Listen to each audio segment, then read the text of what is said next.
Oi, gente. Muito bom estar com vocês. Quando a Jéssica falou, venha dividir os resultados do seu doutorado, eu pensei, ai meu Deus. Faz 1 ano e 3 meses e 5 dias que eu defendi esse doutorado.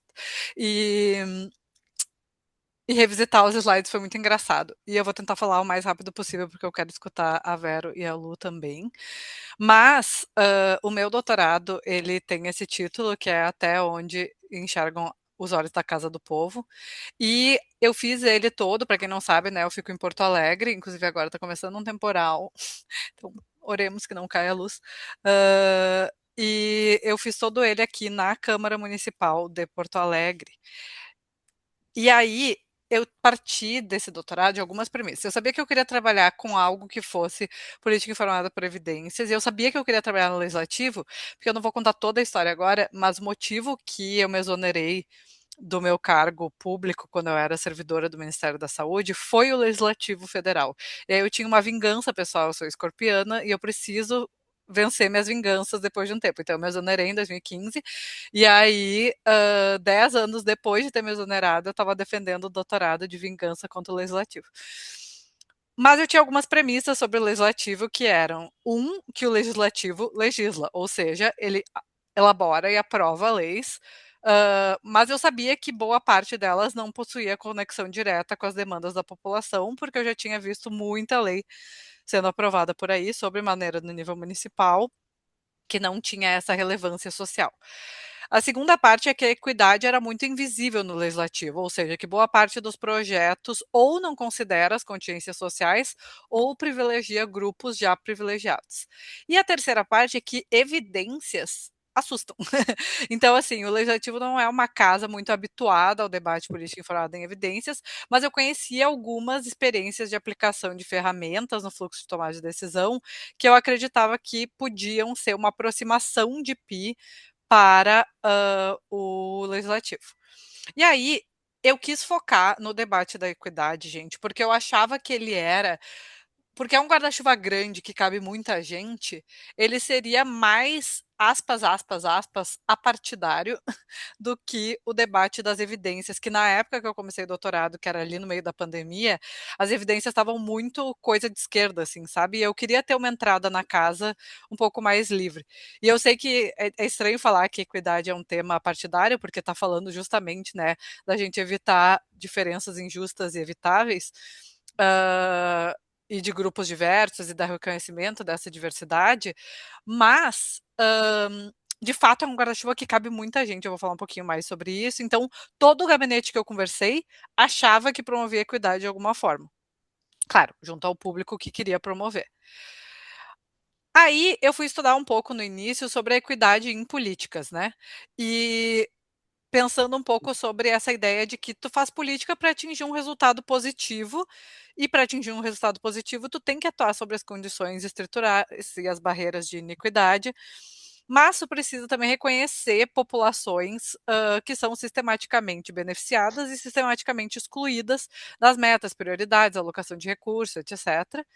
E na minha visão, a gente devia avançar para que qualquer nova lei que fosse aplicada no Brasil, por exemplo, ou no município como o de Porto Alegre, tivesse como um dos três principais critérios para a alocação de recurso público a equidade, a eficiência e a eficácia dela, né? Que é tipo uma piramidezinha de efetividade social. Só que isso, enfim, tá no mundo das utopias que a gente tem todo o direito de ter quando está fazendo um doutorado. Eu conheci algumas experiências legais. Uma delas, que sempre foi meu amorzinho, é a experiência do governo da África do Sul, desse SEIAS, que é o Socioeconomic Impact Assessment, que diferente de boa parte das ferramentas que a gente tem hoje para fazer avaliação de impacto de políticas e projetos na hora do desenho deles, o SEIAS levava em consideração as dimensões socioeconômicas. Então, aqui no Brasil é muito mais comum a gente avaliar, quando avalia, claro, a parte do quanto vai custar, do que propriamente de se vai beneficiar ou não grupos específicos. E o SEIAS levava isso em consideração.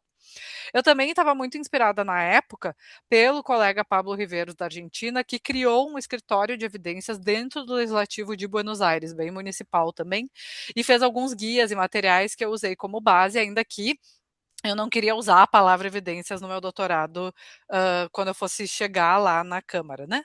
E outro chuchuzinho que eu amo muito, que é o Guia Inclua, que foi desenvolvido por IPEA, uma plataforma maravilhosa, que faz então essa proposta de como fazer a avaliação de riscos de reprodução de desigualdade nas políticas públicas. Bom, o que eu quero contar muito rapidamente para vocês é que eu fiz esse doutorado, então, entre 2021 e 25, mas o meu campo especificamente, aconteceu entre, 22 e 24. E até outubro de 22, a gente tinha em Porto Alegre a câmara mais diversa que Porto Alegre já tinha visto. Então a gente tinha 11 representantes de sexo feminino, obviamente a maioria masculino, como sempre, e 83% das pessoas eram autodeclaradas brancas, mas a gente tinha a maior bancada de pessoas negras já identificada, que era uma bancada de 5 representantes. E isso para Porto Alegre era uma grande inovação, assim, era tipo, meu Deus, a Câmara se renovou. Depois, em 2022, teve as eleições e algumas pessoas vereadoras foram para cargos de deputados, deputadas estaduais e até federal. Então a Câmara mudou um pouquinho, mas elas conseguiram garantir que as pessoas suplentes mantivessem mais ou menos essa representatividade. E essa delícia aqui, que não dá nem para enxergar, é o fluxo da diretoria legislativa de tramitação de projetos dentro da Câmara. Então passa por todas essas coisas. E o que eu quero dizer para vocês é que eu fiz quase todo o meu doutorado dentro da quarta, perdão, casinha aqui, que é a sessão de redação legislativa. Então eu trabalhava com os colegas que eram servidores da Câmara e recebiam os projetos de lei dentro do seu escritório para melhorar eles, escrever eles como se fossem projetos de lei, porque muitos dos gabinetes mandavam ideias. E aí esses colegas eram os responsáveis por transformar isso num projeto de lei. Bom, eu fiz 5 estudos no doutorado, mas eu cortei aqui para hoje para apresentar para vocês 3. E eu vou apresentar o mais rápido que eu posso, mas depois eu posso deixar esses slides para todo mundo também. Então, o primeiro deles foi uma revisão de escopo, que eu achei que ia ser uma revisão de escopo rápida, de ferramentas de avaliação de equidade em políticas públicas, que eu queria conhecer, além daquelas minhas inspirações, o que existia. Eis que na busca inicial, eu achei 7.635 ferramentas. Eu achei que eu não ia achar nada, gente. Eu achei coisa pra caramba. E até hoje, esse é o único artigo que me assombra, que eu não consegui mandar pra frente, submeter. E várias pessoas da coalizão já me ajudaram. Obrigada, vocês sabem quem são nesse processo, porque é muito difícil vencer tudo isso, mas o que eu queria era saber quais eram as características dessas ferramentas e que domínios de equidade essas ferramentas consideravam. No fim, para defender, eu consegui fazer um critério rápido de filtro ali e identifiquei 128, mas eu tenho certeza que se eu voltar para essas 7.635 eu vou achar outros. Bom, dessas, o que a gente achou? O óbvio, né? A maioria delas é feita entre Estados Unidos, Canadá e Reino Unido, tem um grande foco no setor saúde e o maior foco é em políticas já implementadas ou em desenvolvimento no contexto do executivo. E eu achei apenas 2 ferramentas identificadas que foram desenvolvidas especificamente para o legislativo e para essa etapa de desenho. E a maioria das ferramentas considerava mais de 3 domínios de equidade, por exemplo, gênero, raça, condição socioeconômica, gênero, raça, nível educacional, gênero, raça, local de moradia, se era urbano ou não, etc. O que era legal. E frequentemente elas propunham, além de uma parte quant, assim, mais checklist, algo qualitativo. Então, isso mostrava que as ferramentas, em geral, tinham um potencial para avaliar projetos de lei complexos, só que como a maioria era feita na parte que a política já estava sendo implementada e não na parte que a política estava sendo desenhada, precisava ter algum processo de adaptação. Dessas, eu escolhi uma.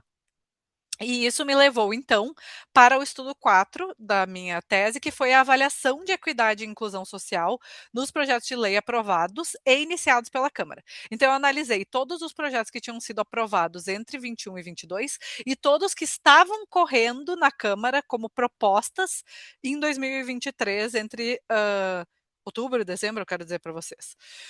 Isso ao todo foram 278 projetos que tinham iniciativa parlamentar, porque uma das coisas que eu descobri é que a maior parte dos projetos que a Câmara estava avaliando tinha iniciativa no Executivo e a Câmara só estava recebendo para dizer sim ou não. E alguma pessoa parlamentar encabeçava aquilo. Só que, vejam, que eu adaptei esta ferramenta, depois eu vou mostrar um pouco para vocês, posso mandar a chamada Poverty Impact Assessment. Ela era muito parecida com a ferramenta do CEIAS, mas ela trazia mais especificamente grupos específicos para se avaliar se aquela se aquele projeto tinha um impacto positivo ou negativo e quais as evidências que se tinha sobre aqueles grupos. E eu fiz a validação dessa ferramenta, a tradução e tudo, ouvindo tanto as pessoas da Câmara, quanto em algumas oficinas com atores-chave que trabalhavam com política pública informada por evidências. E ficou bem bonitinha a ferramenta traduzida. E eu apliquei ela nesses 278 projetos e descobri, que maravilha, que 72,6% desses projetos não passavam da primeira folha, que era a triagem para ver se a ferramenta, se a proposta valia a pena ser avaliada. Porque eles não apresentavam nenhum impacto potencial frente a políticas existentes, tampouco frente aos grupos mais vulnerabilizados. Laura, como assim? Eram projetos de o nome da rua X agora é Jéssica Farias. Declara-se que dia 27 de julho agora é dia do macarrão. Então, a maior parte da população da produção legislativa dessa época, que era uma época crítica, vejam, gente, tinha pandemia, tinha um monte de coisa acontecendo assim a nível municipal que demandava atenção aos grupos, não tinha nem chance de ter um impacto positivo na população.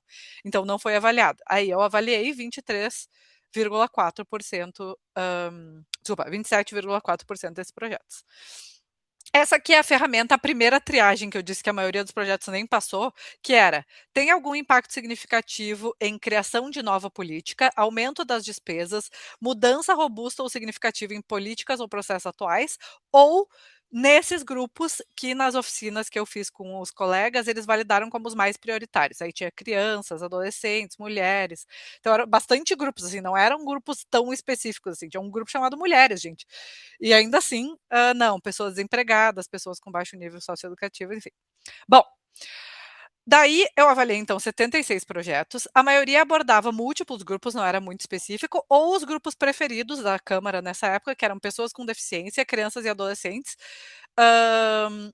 desculpa, ou pessoas com deficiência, que era a maior parte. Crianças e adolescentes, pessoas com deficiência, pessoas idosas e em situação de pobreza urbana foram representados em projetos de 5 ou mais partidos, ou seja, esses eram os grupos que tinham mais gente olhando para eles. E tinha uma necessidade de maior atenção de dimensões de equidade e inclusão social, porque ainda tinha, obviamente, era muito incipiente, a maior parte dos projetos nem considerava o seu potencial impacto social. Só para vocês terem uma ideia aqui, esse aqui é o gráfico por ano, tá? Então, aqui, projetos com impacto na inclusão de grupos, por ano, eram menos de 30. Projetos de baixo potencial de impacto, ou seja, que até poderia ter alguma coisa que impactasse, alguma mudança em algum imposto ou alguma coisa, mas não era focado nesses grupos, já tinha um número maior. Projetos da mesa diretora não tinha quase nada. Desculpa. O projeto com baixo impacto é os que eram nome de rua. E ou projetos com mudança na política, mas sem impacto na inclusão desses grupos, também era queda progressiva, assim. Então, 30, menos de 20, menos de 10. E para cair os butiá do bolso, como se diz aqui na minha terra, para vocês verem por ano quem que propôs projetos que tinham algum impacto, vocês vão ver que não tinha necessariamente aquela lógica assim que partidos mais progressistas necessariamente são os que mais propõem. A gente tinha o PT liderando em todos os anos isso, mas o Republicanos e a Solidariedade vinha logo em seguida, e não é porque eles tinham mais número de parlamentares. Todos esses aqui também tinham os mesmos 2 parlamentares, por exemplo, que o PCdoB. Então, só para dizer para vocês que quando a gente via a distribuição partidária era bem assustador, que mesmo partidos que supostamente, né, se dedicavam totalmente à equidade, em 3 anos tinham propostos no máximo 13 projetos. Que é o que mais propôs, né? E aí, por fim, o que eu fiz foi, no ano de 2023, eu montei dentro da diretoria de redação legislativa um pequeno escritório por 3 meses, que era o serviço piloto para todo projeto que chegava lá, eu aplicava essa ferramenta e eu mandava uma devolutiva para o legislativo. E fiquei em comunicação com os gabinetes em relação a isso e tal, todo mundo patavinas, assim, não estava nem aí.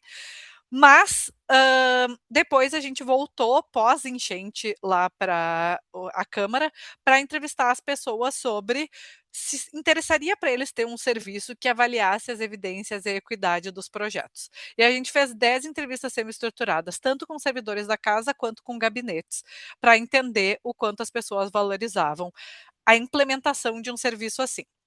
E é isso aqui eu vou passar bem rápido, só para dizer que as notas eram de 1 a 5. Todo mundo achava super aceitável e tudo a ver com as metas do legislativo, mas achavam muito difícil o legislativo adotar um serviço assim.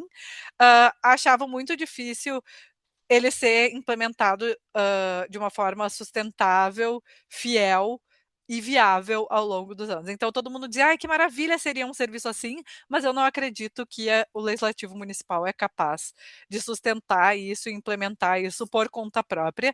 Só aconteceria se viesse alguém de fora como tu veio. E aí, eu só quero ler rapidamente os depoimentos que a gente colheu entre, tipo, o quanto era útil, mas era difícil aplicar um instrumento como esse. Então, o pessoal dizia: seria fantástico se a gente debatesse nas comissões os projetos com base nessa ferramenta, ajudaria no convencimento para aprovar um projeto, principalmente em projetos muito superficiais, a qualificá-los. Então, tinha esse super ânimo em relação a isso. A gente falava com eles se eles tinham parcerias com atores externos e no legislativo quase nada que tinha.